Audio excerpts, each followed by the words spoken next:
soon. Amy, you take this to a whole new level, and you've talked about the goals you had. What were the goals, or what were your thoughts immediately after you had to have both of your legs amputated? Yeah, gosh, first of all, your head, you can't even wrap your head around the reality of that happening. I had no idea what my life was going to be like. And the most I knew of somebody who had prosthetic legs, like the only amputee I've ever seen was a wounded veteran sitting in a wheelchair on the corner with no legs and, a sign or something. Like that's what I visualized, like, oh my gosh, like that's all I've seen. That's what my life is going to be like. And but I needed something. I guess I'm very goal-oriented, and I needed something to hang on to kind of get me through my toughest days. And I remember being wheeled into the surgical room where they were going to amputate my legs and being so scared. And then just basically I gave myself 3 goals, which was something for me to, I think, to hold on to and to feel like I was in control of the situation. And so the first goal was that I was never going to feel sorry for myself. Everybody had felt so bad for me. Of course, being in the hospital, my family, everybody watching me, knowing that I was going to lose my legs. Everybody was in tears, of course, and just completely heartbroken. And I didn't like feeling like a victim. And I chose right then and there that I wasn't going to be a victim to my situation. And so my first goal was that I was never going to feel sorry for myself. My second goal was that when I someday figure this out, I wanted to help other people.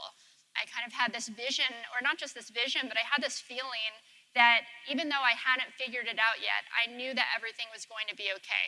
And when I did figure it out, I wanted to help other people and let them know that whatever they're going through, it's going to be okay. You'll figure it out. It's going to be okay. And then the third goal I gave myself was that I had never missed a season of snowboarding. So that year, I was going to snowboard. And I lost my legs in August, and I ended up getting up on a snowboard again in February. So those were kind of my 3.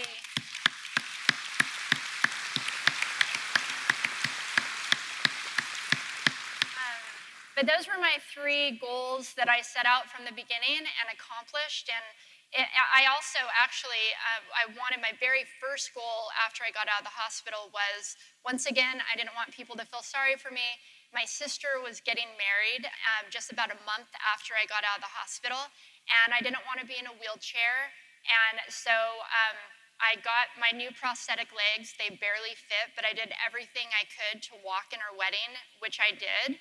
And I remember just thinking, if I can do that, then I can do anything. If I can walk in my sister's wedding a month after losing my legs, then I can do anything. And just kind of taking it day by day. And I think you can't look at the whole big picture of, what's my life going to be like, or, you do have to have the big picture, but I think when you break it down into these very tangible little goals, then you get there much quicker and it doesn't seem so overwhelming. So for me, that's how I've done everything. I've had to kind of break it down into digestible little pieces so that eventually I could get to where I wanted to get in my life.